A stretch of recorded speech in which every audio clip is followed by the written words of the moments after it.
ये कहानी जरूर सुने, बिना आंखों में आंसू आए नहीं रहेगा।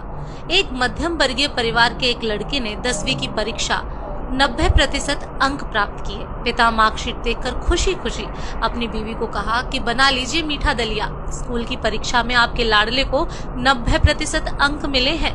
माँ किचन से दौड़ती हुई आई और बोली, मुझे भी बताइए, देखती हूँ। इसी बीच लड़का फटाक से बोला, बाबा उसे रिजल्ट कहाँ दिखा रहे हैं? क्या वह पढ़ लिख सकती है? वह अनपढ़ है।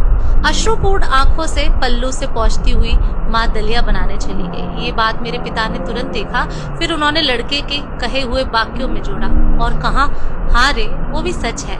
जब हमारी शादी हुई तो 3 महीने के अंदर ही तुम्हारी माँ गर्भवती हो गई। मैंने सोचा शादी के बाद कहीं घूमने नहीं गए, एक दूसरे को ठीक से हम समझ भी नहीं सके। चलो इस बार अबॉर्शन कराकर आगे चांस लेते हैं। लेकिन तुम्हारी माँ ने जोर देकर कहा, नहीं, बाद में चांस नहीं, घूमना फिरना और आपस में समझना भी नहीं। फिर तेरा जन्म हुआ।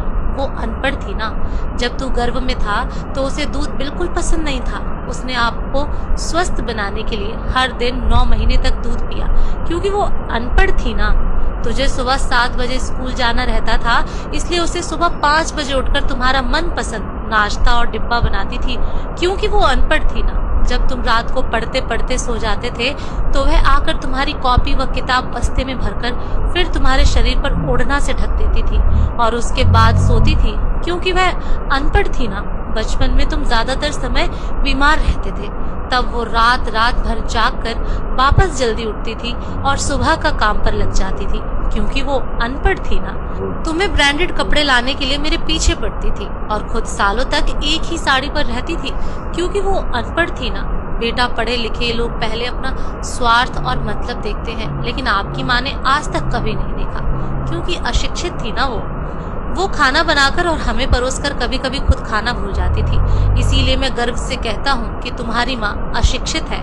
यह सब सुनकर लड़का रोते रोते और लिपट कर अपनी माँ से बोलता है, माँ, मुझे तो कागज पर 90% अंक ही मिले हैं, लेकिन आप मेरे जीवन को 100% बनाने वाली आप पहली शिक्षक हैं। माँ, मुझे आज 90% अंक मिले हैं, फिर भी मैं अशिक्षित हूँ और आपके पास PhD के ऊपर भी उच्च डिग्री है, क्योंकि आज मैं अपनी माँ के अंदर छुपे रूप में मैं डॉक्टर, शिक्षक, वकील, ड्रेस डिजाइनर, बेस्ट कुक, इन सभी के दर्शन कर रहा हूँ। प्रत्येक लड़का लड़की जो अपने माता पिता का अपमान करते हैं, उन्हें अपमानित करते हैं, छोटे मोटे कारणों के लिए क्रोधित होते हैं, उन्हें सोचना चाहिए उनके लिए क्या क्या कष्ट सहा है उनके माता पिता ने। दोस्तों, आपको ये छोटी सी कहानी कैसी लगी?